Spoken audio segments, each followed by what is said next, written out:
णमोऽर्हन्ताडं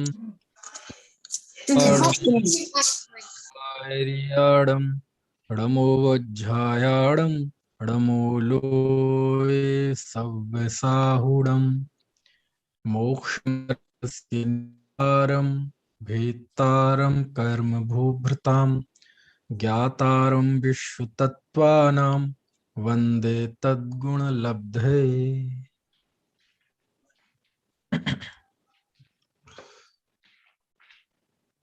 तत्वार्थ सूत्र 7वां अध्याय, इसके 22वें सूत्र पर बात चल रही है। मारणांतिकीम सल्लेखना जोशिताम, मरण के समय यानी जीवन के अंतिम समय में होने वाली सल्लेखना को प्रीति पूर्वक सेवन करना चाहिए। चूंकि सूत्र तो एक है, लेकिन सल्लेखना जैसे बड़े अलौकिक कार्य के लिए आचार्य ने एक सूत्र में ही जैसे सारी बात कह दी, और आगे जब दोषों की बात आती है, अतिचारों की, तो सल्लेखना के अतिचारों का कथन जरूर किया है। तो चूंकि विषय बड़ा संवेदनशील है और साधनात्मक जीवन से जुड़ा हुआ है, इसलिए अपने आप ही थोड़ी सी चर्चा ज्यादा हो जाती है, क्योंकि हमें तो कोई टारगेट तो पूरा करना नहीं है कि हमें इतने दिन में ये तत्वार्थ सूत्र पूरा करना है। इसलिए जितना मन लगता है तो मैं तो चर्चा कर देता हूँ, है ना। क्योंकि फिर कभी इसकी चर्चा आएगी कि नहीं आएगी, आएगी तो आप में से कोई उस समय रहेगा नहीं रहेगा, आप लोग रहेंगे, मैं रहूंगा नहीं रहूंगा, सब रहेंगे, लेकिन ये प्रकरण दोबारा आया नहीं आया, कोई भरोसा नहीं, और मृत्यु का भी भरोसा नहीं। इसलिए जो चर्चा जहां जैसी है उसको अच्छे से कर लो। मारण के अंत में होने वाली इस सल्लेखना, तुम्हारा भी सुन लूंगी, ये भी सुन रही हूँ। मरण के अंत में होने वाली इस सल्लेखना में कल हमने ये जाना था कि सल्लेखना के लिए जीव कैसी तैयारी करता है।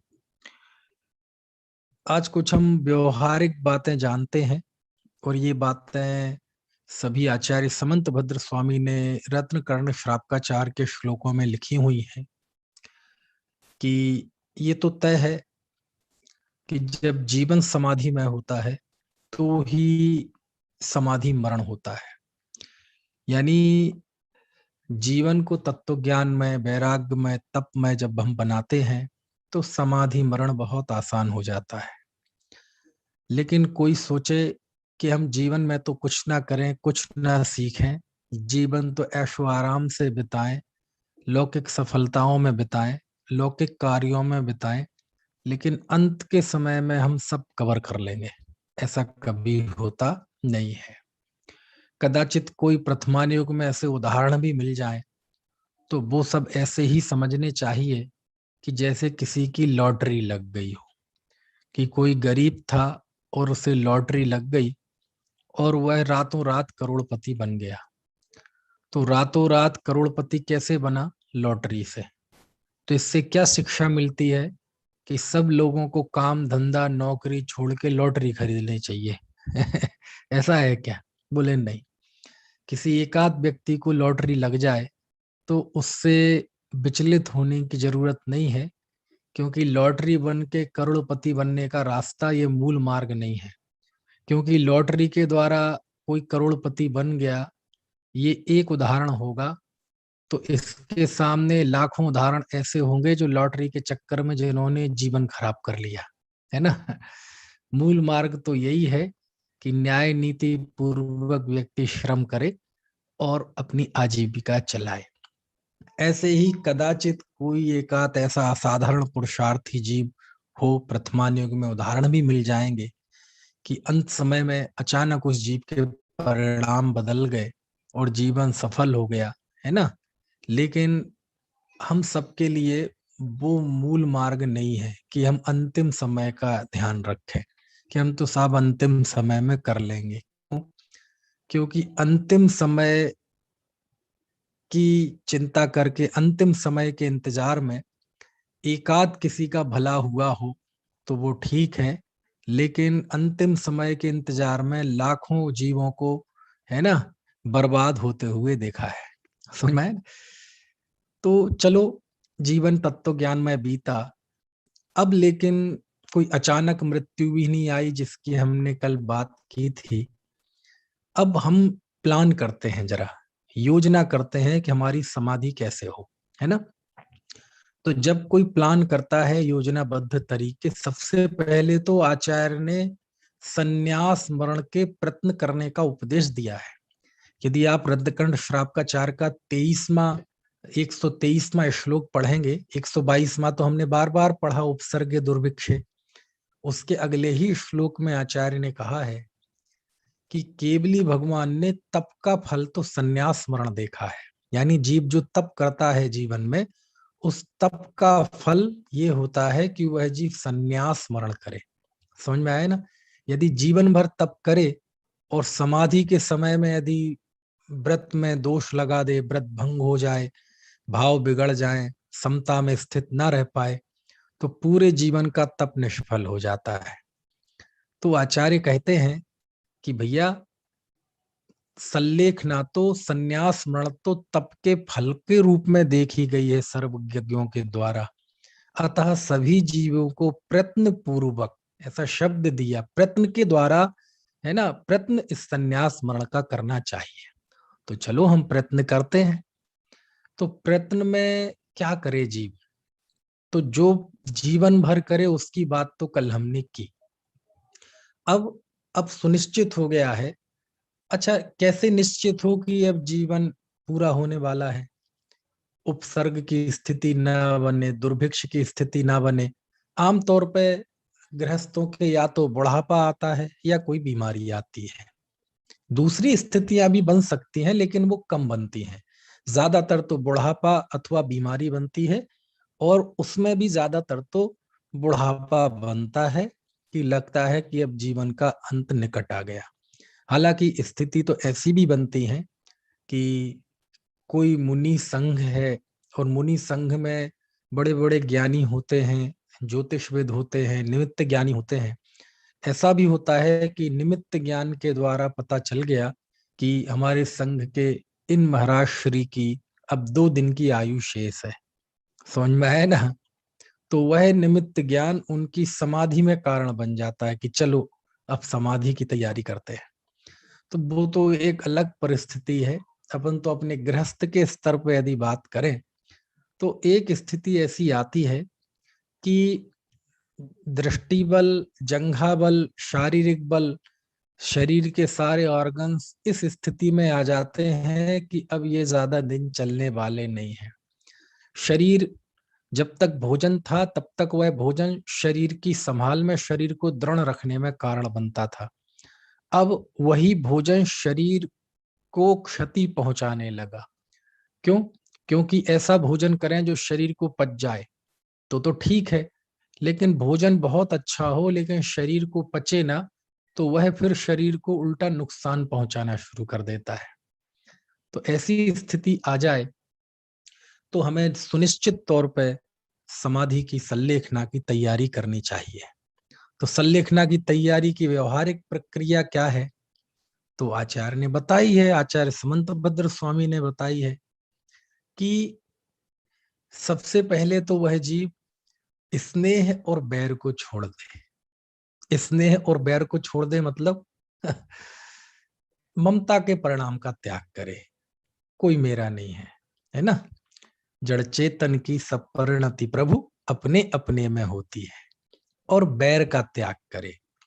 बैर का त्याग करे यानी, अब कई बार होता है कि हम चूंकि गृहस्थ हैं, हमारे काफी सरोकार होते हैं परिवार में, रिश्तेदारों में, पड़ोसियों में, जहां हम नौकरी करते हैं उस ऑफिस में, अथवा व्यापार करते हैं तो व्यापारियों में।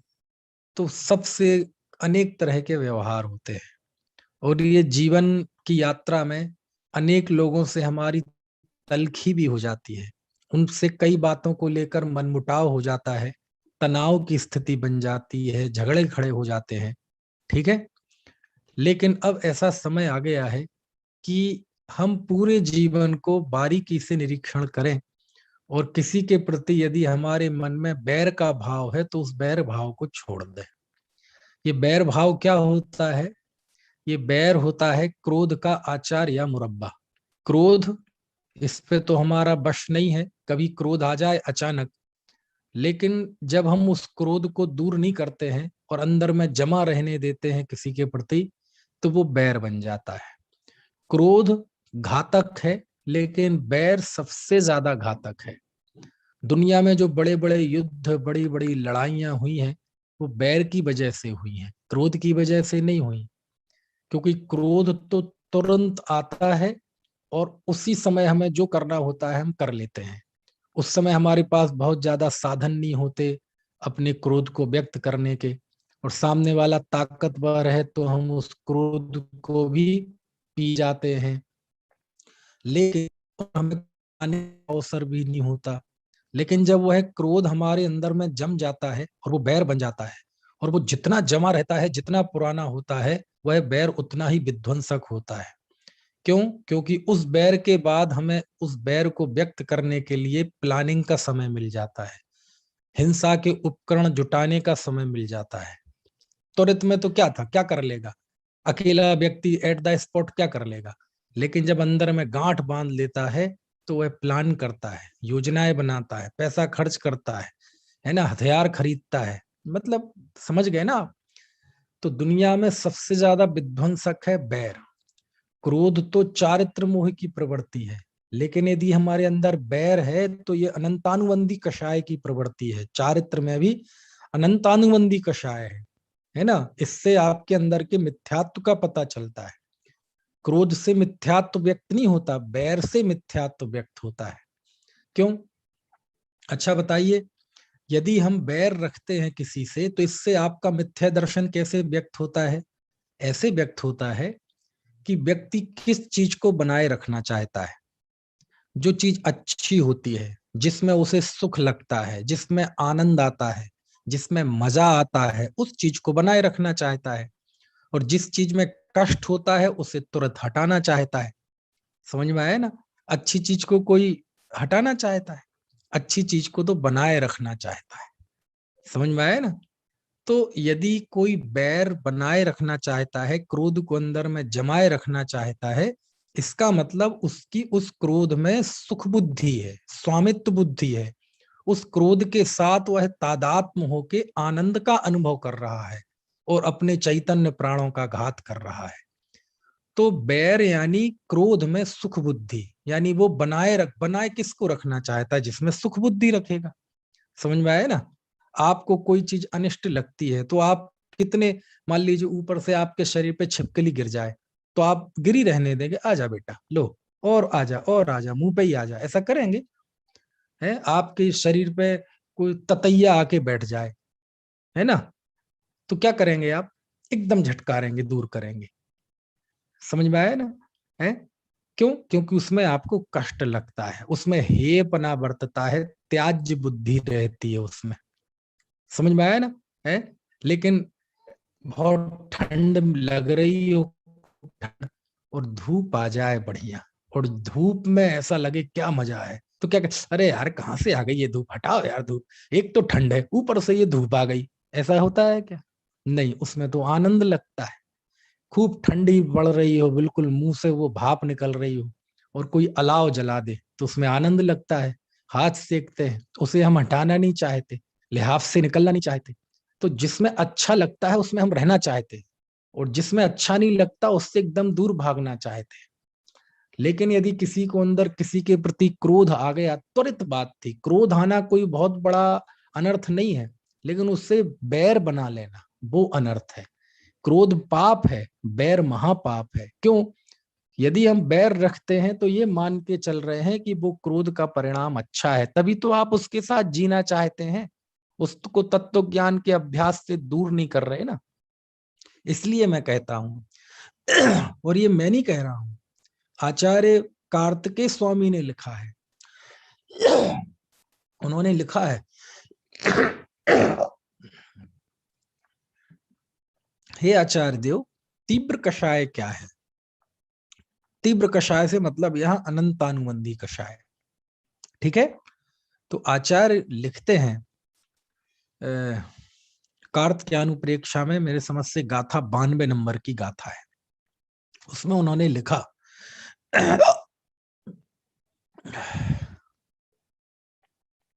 उसमें उन्होंने लिखा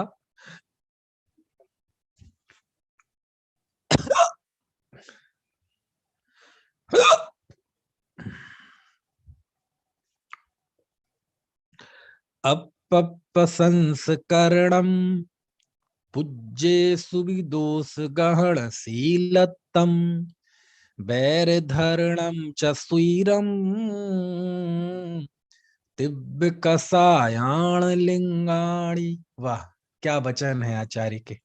आचार्य देव कहते हैं, पहली लाइन से तो अभी ज्यादा सरोकार नहीं है, फिर भी अर्थ तो बताए देता हूं। जब गाथा बोली है उसमें लिखा आचार्य ने, अपपसंस्करणम, अपनी प्रशंसा करने का स्वभाव, अपने मियां मिट्ठू रहने का स्वभाव, और दोष गहन, पूज्येषु भी दोष गहन शीलत्तम, और पूज्य पुरुषों में दोष देखने का स्वभाव। अभी इस बात से तो हमारा सरोकार है नहीं, अभी जो चर्चा चल रही। तीसरा पद जो लिया, बैर धारणम चस्वीरम, और लंबे समय तक बैर धारण करना। तीव्र कषायाण लिंगाणी, ये तीव्र कषाय के चिन्ह है।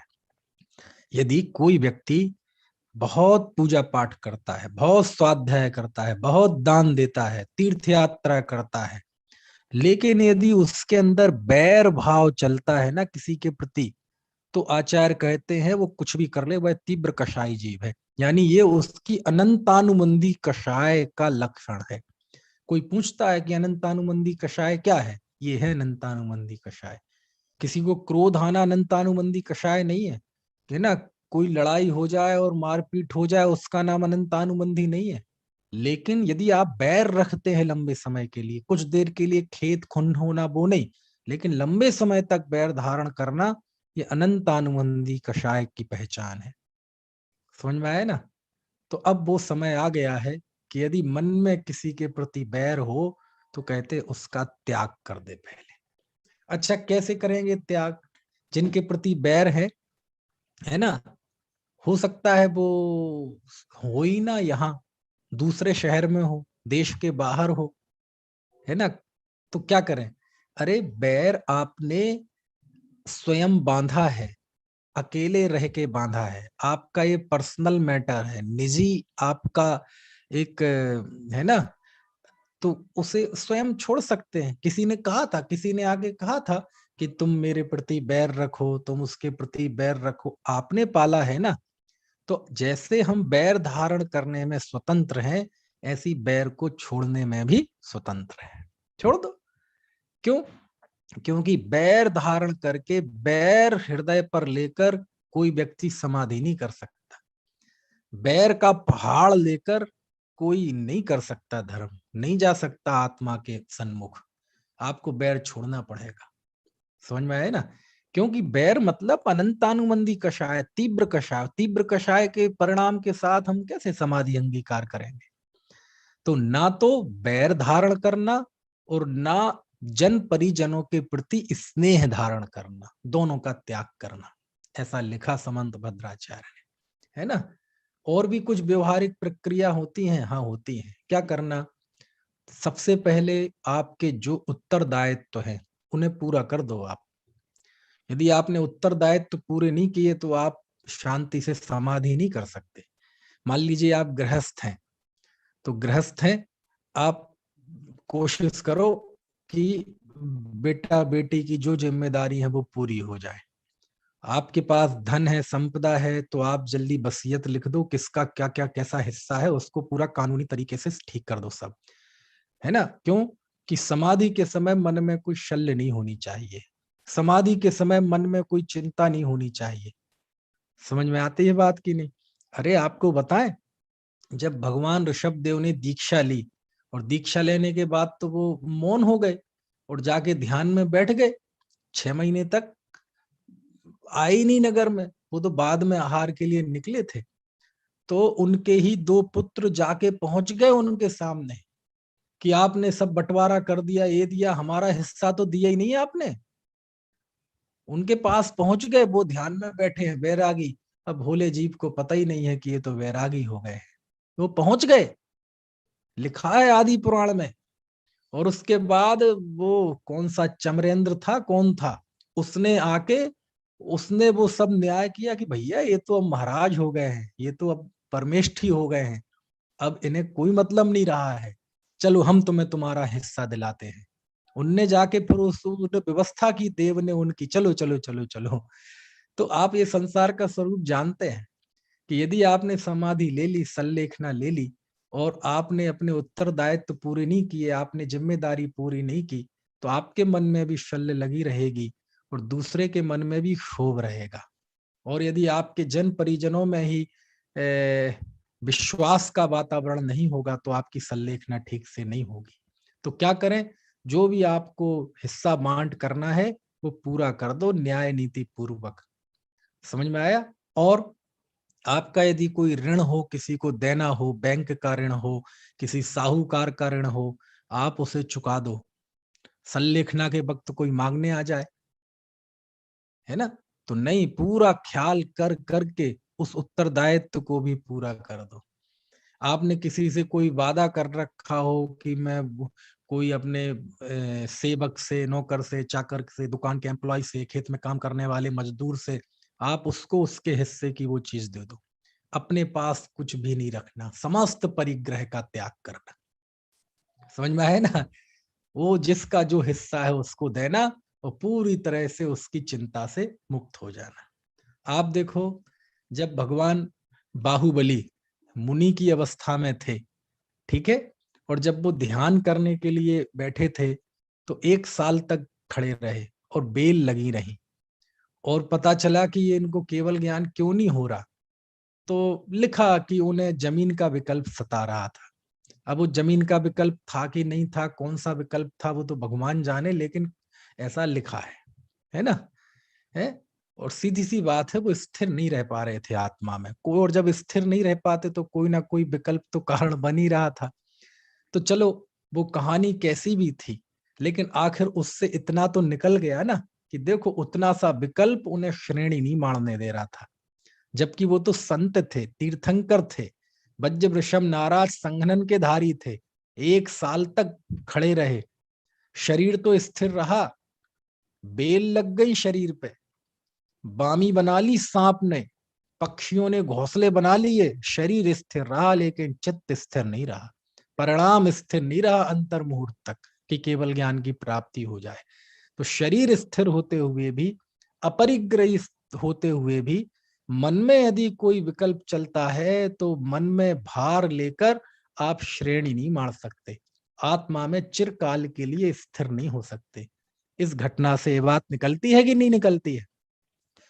तो उनके सामने हम गृहस्थ तो किस खेत की है, हम तो उस लाइन में ही नहीं है, कहीं गृहस्थ है। इसलिए जितने भी जिम्मेदारियां हैं, जो जो भी कार्य हैं, वो पूरे करके जाओ, अन्यथा आप सल्लेखना नहीं ले सकते। अरे जो दीक्षा लेता है उसको आचार्य पूरी जांच पड़ताल करते हैं, तू कर्ज लेके तो नहीं आया, कोई तुम्हारी जिम्मेदारी बाकी तो नहीं है, ये तो नहीं है, वो तो, तब जाके दीक्षा देते। तो ऐसे ही स्नेह का त्याग करना, बैर का त्याग करना, परिग्रह का त्याग करना, और समस्त उत्तरदायित्वों से, हाँ, कोई बैंक का हिसाब बचा हो तो वो निपटाओ, कोई टैक्स वगैरह की फाइल रुकी हुई हो, कोई बचा हुआ हो, कोई नोटिस आया हो इनकम टैक्स का, तो तुरंत वकील बुला के उसको सही करो, और जो भी टैक्स निकलता है उसको ब्याज सहित जमा करो, और वहां से बिल्कुल जीरो बैलेंस हो। समझ में आती है बात? कोई यदि और न्यायालय में कोई कुछ भी किसी भी तरह का पेंडिंग हो, आर्थिक, सामाजिक, है, कहीं आपने दान बोल रखा, कई बार बड़ा आदमी होता है उसे पता ही नहीं रहता कि हमने कहाँ कहाँ दान बोल रखा, कितने पैसे बोल रखे। वैसे शास्त्र अच्छा तो ये है कि जो दान जिस समय बोलो, लौट के घर आओ, पानी बाद में पियो, पहले पैसे वो दान की रसीद कटाओ, नहीं तो वो निर्माल्य का दोष लगता है। क्यों? आपके घर में 5 लाख रुपए पड़े थे, आपने 1 लाख रुपए बोल दिए मंदिर में, अब वो तिजोरी में पड़े 1 लाख रुपए आपके नहीं है और आप रखे हैं, तो वो निर्माल्य का दोष लगता है। मंदिर की संपत्ति आप घर में रखे हुए हैं। पहले यदि नहीं बोलते और रखे थे तो कम पाप था, अब बोलने के बाद रखे हैं तो ज्यादा पाप है। तो लौट के आओ, बाद में पानी पीना, पहले 1 लाख रुपए बोले हैं वो दे के आओ मंदिर में, रसीद कटवा के आओ, तब जाके मुंह में पानी लेना। तो शास्त्र तो ये कहता है। लेकिन आपने, चलो कई बार हो जाता है, बड़े लोग, बड़ी बात है कि कई जगह दान लिखवा रखा है, तो क्या करें, एक एक मंदिर में आपको कहाँ कितना दान देना है, कितना बाकी है, कई बार किश्तों में भी देते हैं, पूरा उसको चुकता करो, कोई चीज रह ना जाए। है क्यों? आपने देखा होगा कई बार किसी की जब आकस्मिक मौत हो जाती है, तो जो शव यात्रा में जाते हैं ना, शोक सभा में इकट्ठे होते हैं कई लोग, उनमें कई तो बेचारे ऐसे होते हैं, तो दुखी सा दिखना पड़ता है, लेकिन वो उसके मरने से दुखी नहीं होते, वो इस बात से दुखी होते हैं कि मेरा 1.5 लाख रुपए लेके चला गया, मेरे 50,000 रुपए लेके चला गया। समझ में आया ना? वो इस बात को लेकर दुखी होते हैं, लोगों को लगता है कि इसके जाने से दुखी है। समझ में आया ना? तो ऐसा नहीं होना चाहिए। जो भी आपके कार्य हैं वो आप पूरे करके जाओ। समझ में आया ना? नहीं तो चित्त में क्षोभ रहेगा। है आपको आपके बच्चे की कोई आपके मन में सल्ले लगी हो, पूरा करो उसे। समझ में आया ना?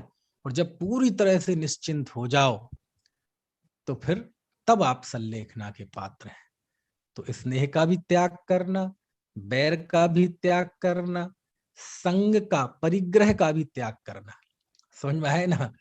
और सारी व्यवहारिक प्रक्रिया शास्त्रों में लिखी है इस विधि से सब। और क्या करना? और आचार्य लिखते हैं, सब जीवों को क्षमा करते हुए सब जीवों से क्षमा ग्रहण करे, ऐसा शास्त्र का वचन है। आपको जिज्ञासा नहीं हो रही कि शास्त्र में कहाँ लिखी है सब बातें? अनेक जगह पे लिखी है। चलो ज्यादा दूर ना जाएं आप, यदि आपको थोड़ा सा मैं ऐसा चखा देता हूं, रत्नकर्ण श्रावकाचार्य यदि आपके पास हो तो खोल लीजिए, उसमें 124वां छंद है, श्लोक है, देखो मैं आपको शेयर करता हूं। अच्छा, बहुत अच्छे, आप थोड़े पढ़ने की आदत डालें, ये आचार्यों ने तो अमृत बरसाया है। देखो ये है, मैं शेयर कर रहा हूं, देखो ये 123वें श्लोक में आचार्य ने मतलब हमें कहा है, जो शुरू में मैंने कहा था कि सर्वज्ञ देव ने तप का फल सल्लेखना कहा है, इसलिए सबको अपनी शक्ति के अनुसार समाधि मरण का प्रयत्न करना चाहिए। इसके बाद देखो ये 124 और 125 में श्लोक आपको दिखाई दे रहे हैं? जी जी, देखो दिख रहे हैं। कितने अच्छे श्लोक हैं। स्नेहम वैरम संगम परिग्रहम चापहाय शुद्ध मना स्वजनम परिजनम अपि चा क्षांत्वा क्षमयेत्य प्रियैर्वचनैः आलोच्य सर्म में न कृतकारित मनुमतम च निर्व्याजम आरोपयन महाव्रत मामरण स्थायी निःशेषम। देखो किन किन चीज का त्याग करने के लिए लिखा आचार्य ने। स्नेहम, स्नेह, वैरम, संगम और परिग्रहम, चापहाय, शुद्ध मना। स्नेह को, बैर को, संग को और परिग्रह को शुद्ध मन से छोड़कर, अपहाय मतलब छोड़कर, स्वजनम परिजनम अपीचा, स्वजन और परिजन, स्वजन और परिजन मतलब है, स्वजन मतलब अपने माता पिता भाई बहन, और परिजन इसको और बाकी सब कुटुंब दोस्त यार। क्षांतवा, उनको क्षमा करते हुए, क्षमयेत प्रियर वचनई, प्रिय वचनों के द्वारा उनसे, है ना, स्वयं क्षमा कराए, स्वयं क्षमा करे और उनसे क्षमा कराए मधुर वचनों से। क्या मतलब हुआ इसका? अब देखो कितने गजब है। यानी ममत्व भाव का त्याग करे, परिग्रह त्याग का त्याग करे, बैर भाव का त्याग करे, स्नेह का त्याग करे, और बाकी जो जो बताई है मैंने लौकिक कार्य वो सारे पूरे करे, है ना, कोई काम ऐसा छोड़ ना जाए, है ना। अरे हमने तो ऐसे तक करते हुए देखे हैं, इतनी तैयारी के साथ, सुना सुना है देखा नहीं है कि अपनी अंतिम क्रिया की भी तैयारी कर गए। ऐसे ऐसे लोगों के उदाहरण हमने सुने कि अपनी ठठरी बांध गए। ठठरी जानते कि नहीं? बुंदेली में तो ये गाली कहलाती है, लेकिन वो अर्थी होती ना, अर्थी को बोलते ठठरी। और बुंदेली में तो गाली देते हैं, किसी को कहना हो तो ठठरी बांध दूंगा मैं, है ना। तो ठठरी बांध दूंगा मतलब तुम्हारी अर्थी बांध दूंगा, यानी उसका सीधा अर्थ होता है तो मैं जान से मार दूंगा। तो वो गाली के रूप में इस्तेमाल होती है, लेकिन ठठरी मतलब वो अर्थी होती है। तो एक जन तो अपनी अर्थी तक सजा के गए थे, सारी तैयारी करके, लकड़ियां अर्थी बांध के गए थे, है ना। तो चलो ये तैयारी तो कोई कर पाए चाहे ना कर पाए, लेकिन जिस तैयारी को इस बात शास्त्र में आचार्य समंत भद्र स्वामी लिखते हैं वो तो करनी ही चाहिए। समझ में आए ना? स्नेह का त्याग करना, बैर का त्याग करना, ममत्व संग मतलब ममत्व भाव का त्याग करना, परिग्रह का त्याग करना। और कैसे करना? औपचारिकता के लिए नहीं, मैं जैन हूं इसलिए नहीं, दिखावे के लिए नहीं। क्या शब्द दिया आचार्य ने? शुद्ध मना, शुद्ध मन से त्याग करना, भीतर की प्रेरणा से त्याग करना। दिखावे के लिए त्याग करना नहीं कि साहब समाधि लेनी है, लोग क्या कहेंगे ना, इसके लिए नहीं, शुद्ध मन के द्वारा त्याग करना। और फिर बाद में लिखा आचार्य ने कि क्षमा करना और सभी से क्षमा लेना। कैसे वचनों के द्वारा? आहा, प्रिय वचनों के द्वारा। क्या बढ़िया यार, गजब है ना। प्रिय वचनों के द्वारा क्षमा करना और लेना, क्षमा करते हुए।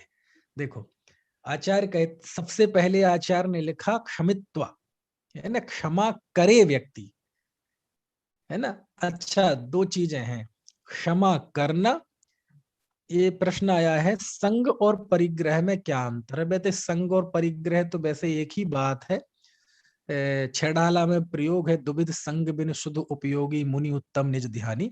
लेकिन यहाँ अलग अलग प्रयोग किए हैं। तो संग मतलब संग का भाव, ममत्व का भाव, है ना। संग की भावना, ममत्व की भावना, है ना। क्योंकि कई लोग होते हैं ना, पता चले मृत्यु सामने खड़ी है तो मोह उन्हें सताता है घर परिवार वालों के प्रति, तो एक दूसरे से लिपटते हैं, अरे हम 7 जन्मों का हमारा साथ रहेगा, तो ममत्व परिणाम नहीं छोड़ता जी। तो यहाँ संग से मतलब संग का त्याग करना, मतलब घर परिवार परिजनों के प्रति समस्त प्रकार के ममता भाव का त्याग करना। समझ में आया ना? ऐसे। और वस्तुओं से, रुपए पैसा सोना चांदी से भी ममत्व भाव का त्याग करना, है ना। क्योंकि चेतन अचेतन दोनों ही प्रकार से ममत्व का त्याग करना, दोनों ही वस्तुओं का। तो ये बता रहा था कि दो चीजें हैं, एक तो क्षमा करना और एक क्षमा मांगना। क्या क्या क्या बताया मैंने? एक तो क्षमा करना और एक क्षमा मांगना, है ना। क्या मतलब हुआ? देखो, क्षमा करने में तो हम स्वाधीन हैं, स्वतंत्र हैं, लेकिन क्षमा मांगने में हम स्वतंत्र नहीं है। उसके लिए हमें वचनों की जरूरत पड़ती है। इसलिए एक लिखा, प्रिय वचनों के द्वारा क्षमा मांगे। समझ में आए ना? प्रिय वचनों के द्वारा क्षमा मांगे है? अब प्रश्न ये है कि किस किस से मांगे। यदि वह पूरे जीवन का निरीक्षण किया जाए तो जब से हमने होश संभाला है तब से लेके आज तक के पूरे जीवन को हम बारीकी से देखें तो हमारे अपराध तो ऐसे ऐसे लोगों के प्रति होते हैं, ऐसे ऐसे जीवों के प्रति होते हैं, एक इंद्रिय के प्रति, दो इंद्रिय के, तीन इंद्रिय के, चार इंद्रिय के, पांच इंद्रिय के।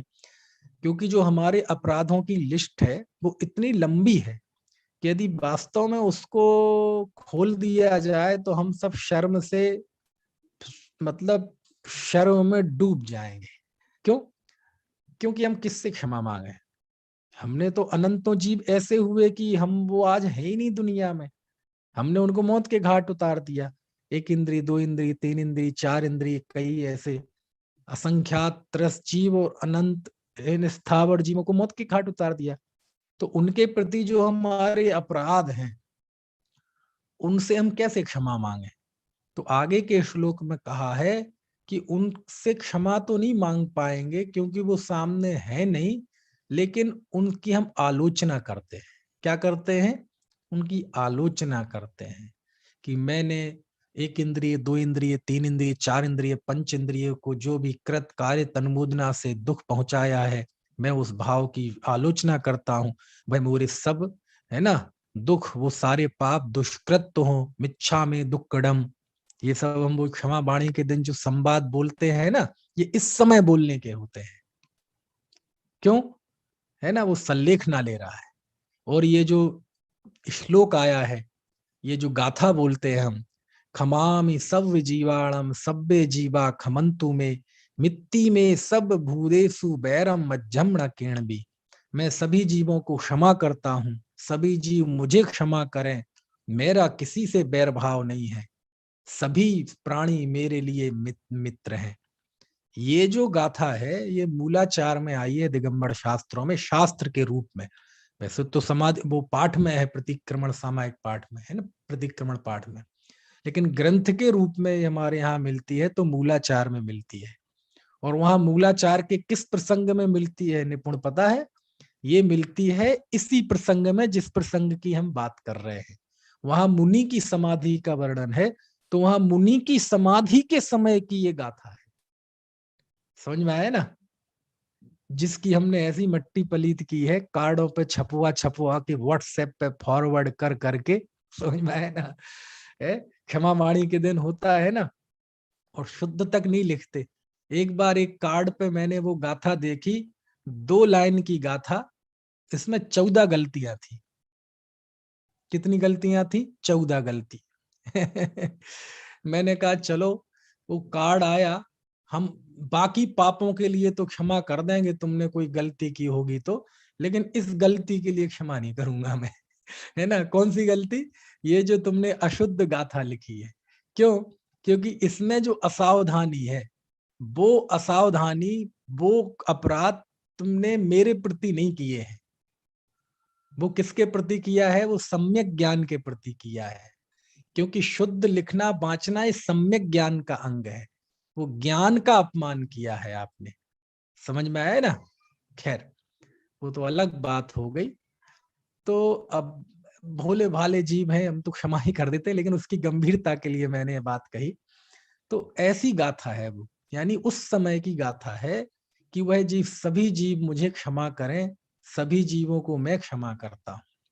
क्यों क्षमा कर? देखो ये जिन धर्म की ये कोमलता देखो आप, कि आचार्य उसमें गाथा में सबसे पहले क्षमा करना लिखा। क्षमामि सव्य जीवाणम, मैं सभी जीवों को क्षमा करता हूं। क्यों? आप किसी से क्षमा मांगने के अधिकारी तभी हैं जब आपने दूसरे को क्षमा कर दिया हो। आप किसी से क्षमा मांगे, भाई साहब मुझे क्षमा कीजिए, और वो लौट के कहे आपने क्षमा कर दिया, आपने क्षमा कर दिया है तो ही आप क्षमा मांगने के अधिकारी हैं। क्यों? क्योंकि धर्म की शुरुआत यहां से होती है, व्यवहार की शुरुआत यहां से होती है। पहले वो चीज आप स्वयं लागू करो, स्वयं फॉलो करो उस चीज को, तब दूसरे से उम्मीद करो। समझ में आया ना? यदि आपने क्षमा कर दिया है सामने वाले को, तो आप उससे क्षमा मांगे कि भाई साहब मेरे अंदर में जो भी बैर भाव था मैं उसको भुला चुका हूं। आपने कभी मेरे लिए दुर्वचन कहे होंगे, तो मेरे अंदर में वो एक बोझ था, आज मैंने उस बोझ को उतार के फेंक दिया है। क्योंकि ये जो क्षमा मांगना और करना होता है, ये एक स्थितिकरण अंग का भी हिस्सा है। स्थितिकरण जानते हैं आपकी नहीं? सम्यक दर्शन के 8 अंगों में एक स्थितिकरण नाम का अंग होता है, कि किसी वजह से कोई अपना साधर्मी अथवा हम स्वयं धर्म से छूट रहे हो, तो कैसे भी कर्तव्य करके, कुछ भी उपक्रम करके उसे भी धर्म में स्थिर रखना, और हम भी धर्म में स्थिर हो। कामादिक कर ब्रशते चिकते जो निज धर्म दढ़ावे, है ना? तो अपने धर्म में स्थिर रखना। तो हम उसके पीछे ये कोमल भावना है, क्षमा मांगने और करने के पीछे एक ये भी भावना है उमाकांत जी, कि भैया बैर भाव के साथ मैं भी साधना आराधना नहीं कर सकता। और बैर भाव रख के तुम भी साधना आराधना नहीं कर सकते। बैर भाव में हमारा भी धर्म निष्फल होगा, बैर भाव रखेंगे तो तुम्हारा भी धर्म निष्फल होगा। बैर भाव के साथ कोई आत्मा आराधना नहीं कर सकता, तो समाधि मरण तो हो ही नहीं सकता। इसलिए मेरे अंदर में जो बैर है वो मैं त्याग करता हूं, आप भी मुझे क्षमा करें। क्यों? दोनों ही बैर भाव छोड़ के तुम भी धर्म आराधना करो, मैं भी धर्म आराधना करता हूं। समझ में आती है बात की नहीं है? तो ये स्थितिकरण भी है एक, इसलिए वह सभी जीवों से क्षमा चाहता है। पूर्व में जो भी अपराध किए गए हैं जीवों के प्रति, एक इंद्रिय आदि के प्रति, उनकी बृहद आलोचना करता है, बृहद आलोचना करता है। समझ में आया ना? है? कोई गुरु हो तो उनके सामने आलोचना करता है। कोई यदि समाधि कराने के लिए कोई है ना बड़े त्यागी वृत्ति मिल जाए, साधु मिल जाए, तो उनके सामने वो आलोचना करता है पूरी, है ना। अब वो तो बहुत है ना मुश्किल से बहुत सातिशय पुण्य का उदय हो तो ही मिलते हैं, लेकिन वो ना मिले तो क्या समाधि नहीं होगी? तब भी करेगा वह। तो ऐसे आलोचना करता है, सब जीवों बहुत अपराध किए हैं मेरे, मेरे सारे दुष्कृत मिथ्या हो, है ना। और जो सामने होते हैं उनसे क्षमा मांगता है। अब उस समय मालूम क्या होता है, ऐसे समय में बहुत बड़ी जिम्मेदारी हो जाती है साधर्मियों की। किसकी हो जाती है बहुत बड़ी जिम्मेदारी? अनेकांत साधर्मियों की जिम्मेदारी हो जाती है। और यदि आपके घर परिवार वाले होने के साथ साथ यदि वो साधर्मी है तो बहुत सोने पे सुहागा है। समझ में आए ना? है? मान लीजिए ये मोक्ष बैठे हैं, उसके मम्मी पापा बैठे हैं, तो एक जो लौकिक रिश्ता है माँ बेटे पति पत्नी का, वो तो जो है सो है ही, लेकिन उसके साथ यदि साधर्मी का रिश्ता हो जाए तो फिर तो सोने पे सुहागा है। ये निपुण बैठे हैं, है ना, निपुण बैठे हैं विवाह के साथ, ये पति पत्नी है, ये एक लौकिक रिश्ता है। लेकिन धर्म सीखते सीखते हमारा एक दूसरे के धर्म के लिए दिल धड़कने लगे तो वो साधर्मी का रिश्ता हो जाता है। और यदि ऐसा हो तो सोने पे सुहागा है। हमारे सुरेश जी बैठे हैं, यदि धर्म का संबंध हो जाए, साधर्मी का रिश्ता हो जाए तो सोने पे सुहागा है। अब आपके घर पति पत्नी का, माँ बेटे के संबंध में दोनों में आत्मीयता है, लेकिन उस आत्मीयता में जितना हिस्सा लौकिक राग का है वो तो पाप बंध का कारण है, और उस राग में जितना हिस्सा साधर्मी पने का है वह सम्यक दर्शन का वात्सल्य अंग है। शास्त्र में आप जाएंगे तो आप पाएंगे कि आप देखो सहज सिद्ध बात है, लौकिक रिश्ते तो होते हैं 20 30 40 50 60 साल के, और साधर्मी का रिश्ता होता है अनंत काल का। क्यों? क्योंकि दोनों ही मोक्ष में जाएंगे। तो रहिए अनंत अनंत काल यथा तथा शिव परिणय, छेड़ाला का वचन है, अनंत काल तक है वहां रहेंगे साथ में। तो ऐसे समय में साधर्मियों का है ना जो भूमिका है, उनका रोल है, वो महत्वपूर्ण हो जाता है। क्यों? क्योंकि वो गृहस्थ है, पूरा जीवन गृहस्थ दशा में निकाला है, अब आखिरी समय आ रहा है, अब उसके चित्त को स्थिर रखने के लिए क्या करें? तो साधर्मी लोग इकट्ठा होते हैं, घर परिवार के पूछते हैं, है ना, कि बताओ तुम्हारे मन में कोई शल्य तो नहीं है? अब वो कहे नहीं नहीं नहीं नहीं कोई बात नहीं, नहीं नहीं कुछ तो बात है। तो उससे कुरेद कुरेद के उनसे पूछे कि तुम्हारे मन में कोई खटका तो नहीं लगा है? तो बताए कि हमारे वो जो एक छोटा पोता है या बेटा है, उसकी तरफ से थोड़ा सा ये है, उसकी नौकरी बढ़िया नहीं है, और अब ये चिंता उसे लगी है। तो सब लोग मीटिंग करते हैं, सुनो जरा देखें अपन क्या बात है, उसकी व्यवस्था करें। हाँ हाँ जी आपके उसकी व्यवस्था हमने कर दी है, बहुत बढ़िया, कोई दिक्कत नहीं है। अब ठीक है, और क्या चिंता है बता दो आज तो। ये साधर्मियों का कर्तव्य होता है कि समाधि के उसमें बढ़ रहा है वह जीव, तो उसकी सारी सल्ल को निकाले। ये स्थितिकरण है, ये वात्सल्य है। समझ में? साधर्मी ही तो उसकी समाधि में सहयोग करेंगे, रिश्ते नातेदार तो रोने गाने के लिए आएंगे, क्योंकि आपके मरने जीने से आपके रिश्तेदारों को, आपके मोहल्ले वालों को कोई फर्क नहीं पड़ने वाला। वो जो आपकी समाधि के बाद जो शोक सभा होती है, उसमें जो 1500 लोग इकट्ठे होते हैं, इसी को कोई मतलब नहीं है। वो सब एक लोकाचार है, वो एक सामाजिकता है, किसी को कोई फर्क नहीं पड़ने वाला। समझ में आया ना? तो वो तो केवल वो लोकाचार की वजह से है, तो रिश्तेदारों को कोई मतलब नहीं रहता है ना? और आएंगे भी तो दुखी करेंगे, उनके लिए तो वो भी एक पिकनिक है। किसी की समाधि हो रही हो तो रिश्तेदार, फूफा फूफी, जीजा भीजा, ये सब आएंगे तो उनके लिए तो वो भी एक पिकनिक है। क्यों? वो आएंगे तो समाधि, इसकी समाधि की चिंता छोड़ के, अब जीजा जी आए हैं तो उनकी व्यवस्था करो, उनके लोग आए हैं, रिश्तेदार आए, उनके नाश्ते की व्यवस्था करो, फिर उसके लिए हलवाई लगाओ। ये जो समाधि मरण पे जो उसने केस किया था जयपुर के किसी व्यक्ति ने, कि वो यूं ही नहीं किया था, उसने जो किया वो किया, लेकिन उसमें कुछ शेयर हमारा भी था। हमने जब ये प्रदर्शन की चीज बना ली समाधि, तो उपसर्ग आए। और इस बात को तो आप गांठ बांध लें कि जिस चीज का प्रदर्शन होगा, जो जो प्रदर्शन की वस्तु होगी, उस पर कोई ना कोई संकट आएगा। ये समाधि बहुत निजी साधना थी, है ना? ऐसे स्थान पर जाके, तीर्थ पे जाके, एकांत में जाके ये सारी चीजें करते थे। लेकिन वो कॉलोनियों में, शहर के बीचों बीच होने लगी, टेंट गाड़ के होने लगी, है, कई दिन के उत्सव होने लगे, तो वो प्रदर्शन की चीज बन गई। और प्रदर्शन की चीज बनती है तो संकट आता ही है। तो वो जो जिनकी भीड़ जुटेगी उस समाधि के लिए, उन्हें कोई फर्क नहीं पड़ता। वो तो, उनके लिए शादी और समाधि में कोई फर्क नहीं है। वो तो जैसे शादी में एंजॉय करते हैं, वो तो आपके मरण को भी एंजॉय करेंगे, समाधि को भी एंजॉय करेंगे, और 13वीं होगी तो एंजॉय करेंगे, पेल पेल के खाएंगे। समझ में आए ना? इसलिए वहां समाधि के समय सबसे बड़ी भूमिका रहती है उनके साधर्मियों की।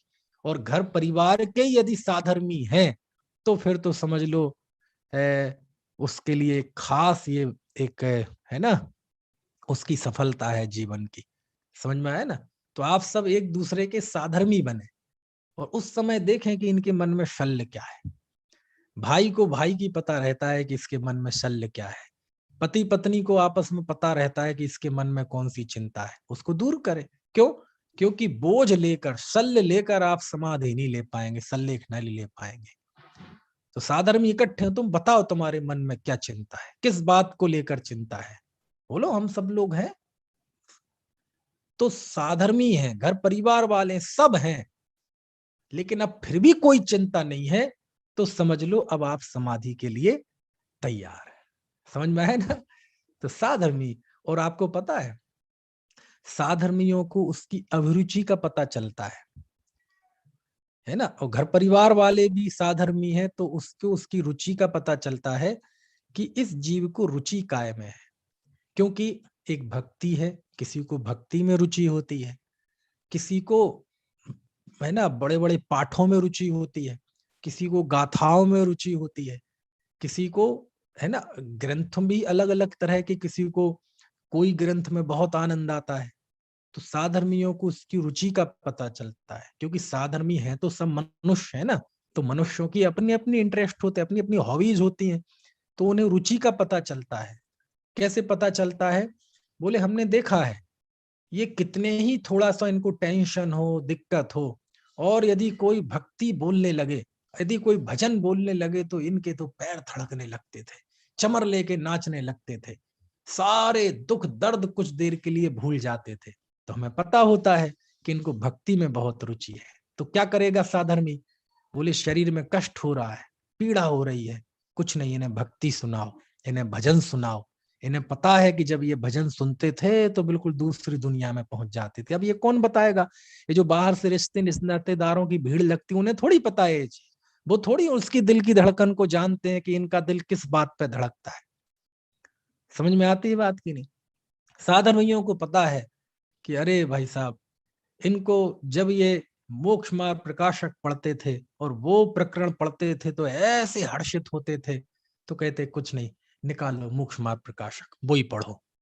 अब ये किसको पता? आपकी, देखो, लौकिक निजी बातें घर वालों को पता रहती हैं, लेकिन आपका जो धार्मिक व्यक्तित्व है उसमें आपकी जो ये निजता है, उसका किसे पता होगा? साधर्मी को पता होगा, वो ही बताएगा सब, है ना?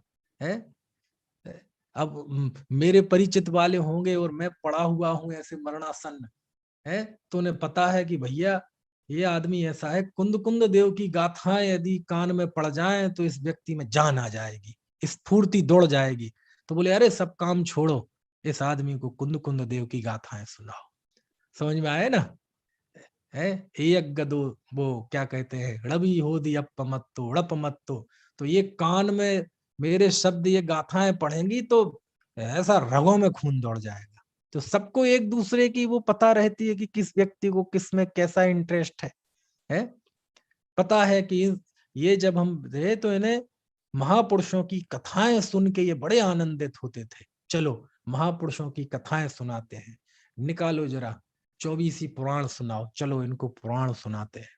अरे सुनो सुनो, जब ये मंगत राय जी की बारे भावना सुनते थे ऐसे आनंदित होते थे, चलो मंगत राय जी की बारे भावना सुनाते हैं।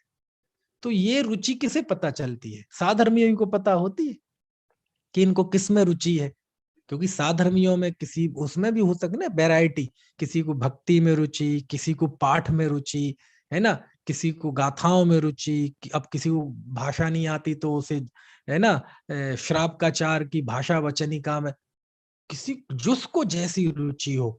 अब पता चले कि मुझे तो गाथाएं पसंद है, अब दूसरा है उसे गाथाओं में पल्ले नहीं पड़ता और तुम अपने उसके चक्कर में गाथाएं सुनाने लगो, उसे कुछ समझ में ही नहीं आएगा।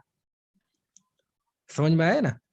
तो ये किसकी जिम्मेदारी होती है? ये साधर्मी की जिम्मेदारी होती है। वो साधर्मी ये सब चीजें करता है। और उस समय जो समाधि वाले जीव के चारों ओर आभा मंडल हो, समाधि साधर्मियों का हो, और यदि ऊपर के त्यागी वृत्ति हो तो उससे बढ़ी तो कोई बात ही नहीं है। वो तो सौभाग्य की बात है कि कोई त्यागी वृत्ति यदि हमें समाधि करें, संबोधन करें, तो वो तो बहुत सौभाग्य की बात है। लेकिन वो तो 100 में से एक आध को नसीब होता है ना, क्योंकि उसके लिए हमारी झोली में जितना पुण्य होना चाहिए उतना ना हो तो समाधि नहीं होगी क्या? नहीं। हम साधर्मी सब लोग किस लिए है ना? और वो गाथा में तो, श्लोक में तो ये लिखा कि वो सब कुछ त्याग करके, आलोचना करके, वह समस्त पाप का त्याग करके महाव्रती हो जाता है, महाव्रतों को आरोपित कर लेता है। यानी है घर में, लेकिन घर में ही वह समस्त पापों का त्याग कर देता है पूरी तरह से, महाव्रती जैसा हो जाता है। यही कारण है कि समाधि लेने के वाले के अंत में कहीं कहीं वस्त्र भी उतार देते। समझ में आया ना? और अनेक जगह तो आखिरी आखिरी में पिछी कमंडल तक हाथ में पकड़ा देते हैं। तो वो क्रिया के तौर पे जो होता है, हमें उससे सरोकार नहीं है, लेकिन उसके पीछे जो भावना है, उसके पीछे जो, उस क्रिया के पीछे जो एक आध्यात्मिक पहलू है, वो यही है ना, कि वो निस्संगता की भावना के साथ उसकी समाधि मरण हो रहा है। समझ में आए ना? है? अपने गणेश प्रसाद जी बरणी थे ना, उनके भी अंतिम समय में ऐसे ही किया था, कपड़े उतार दिए थे और पिछी कमंडल सांकेतिक तौर पे पकड़ा दिए थे। समझ में आए ना?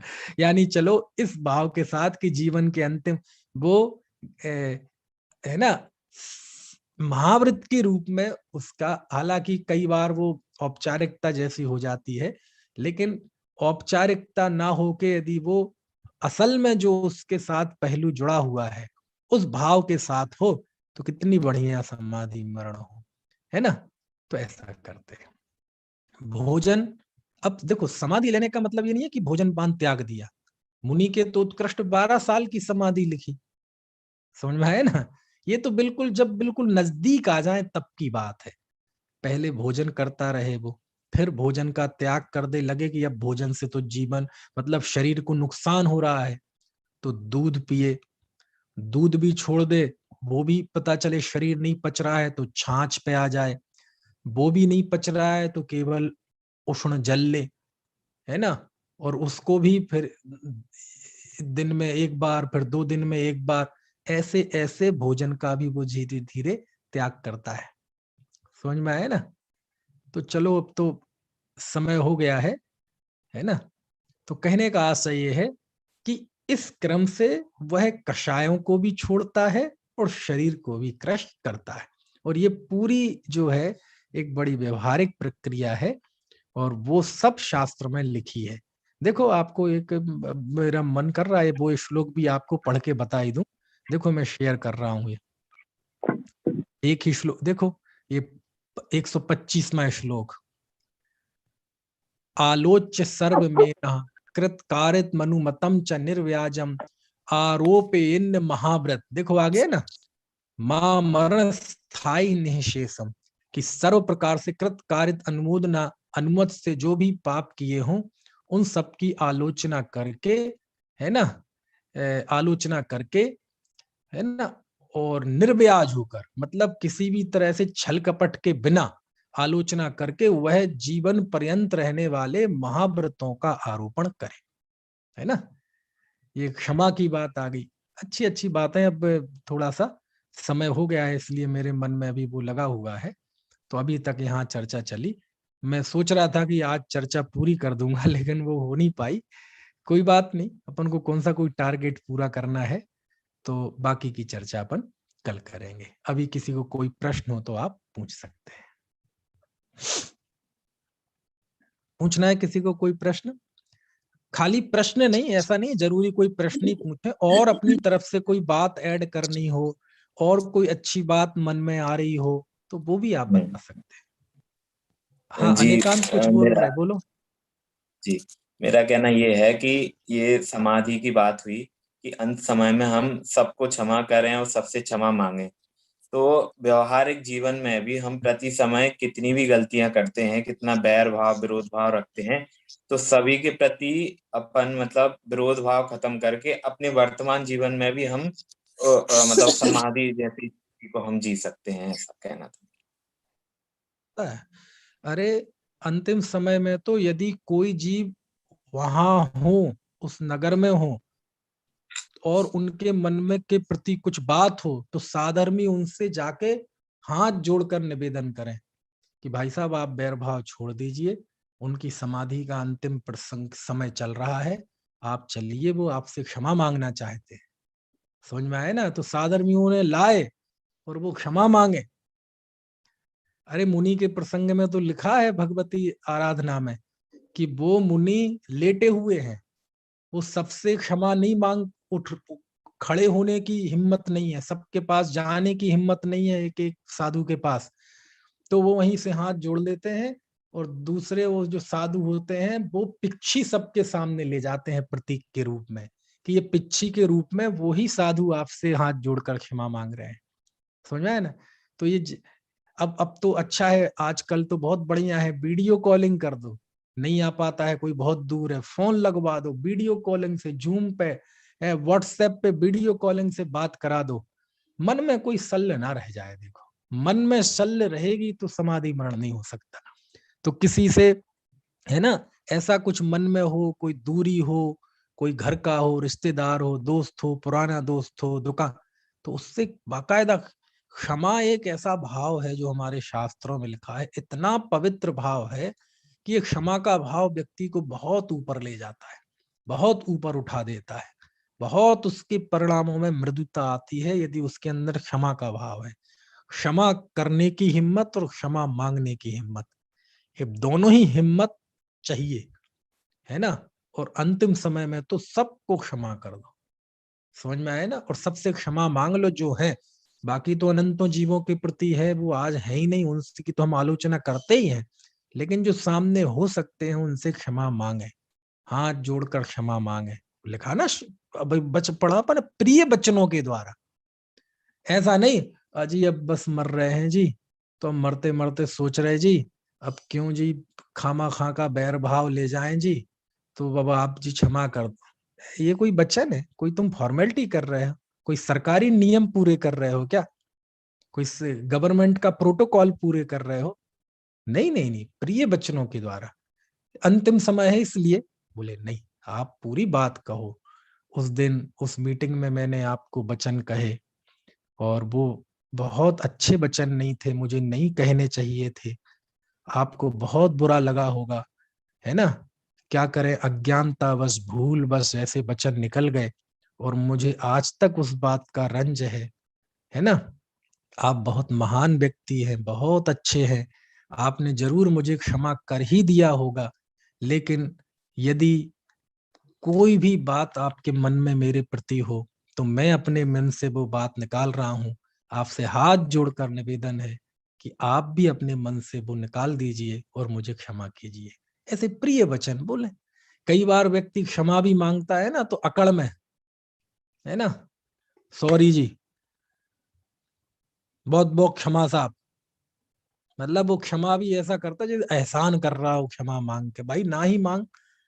क्षमा वाणी के दिन नहीं लोग दूर से पंडित जी उत्तम क्षमा, ऐसे क्षमा फेंकते हैं जैसे चिपका रहे हो किसी पे, डंडा सा मार रहे हो। सब मखौल है ना। मोक्ष कुछ कह रहे हो? जय श्री भैया। जय जय। ये 12 साल की समाधि मुनियों की कैसे कैसे होती होगी, मतलब ये बात समझ नहीं आई।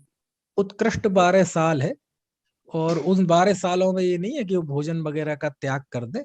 मतलब वो 12 साल में जैसे कोई आचार्य परमेष्ठी है तो 12 साल के पहले वो संघ त्याग देंगे, विहार करेंगे, है ना, निर्यापक आचार्य की खोज करेंगे, 700 योजन तक खोज करने की बात कही।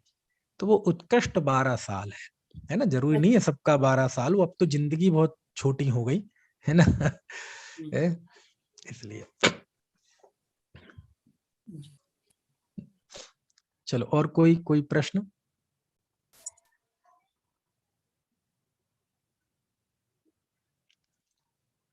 भाई साहब जी, यदि हम किसी से जैसे प्रत्यक्ष रूप से नहीं मांग पा रहे हैं क्षमा, और यदि हमने अपने मन से किसी के प्रति हमारा कोई राग द्वेष है, द्वेष भाव है, और हम अपने मन से मतलब उससे निकाल दिया हमने बिल्कुल उसके प्रति, तो वो क्या उसमें आएगा क्षमा में? अरे आपको खुद का ही स्थितीकरण करना है क्या? सामने वाले का भी तो स्थितीकरण करो।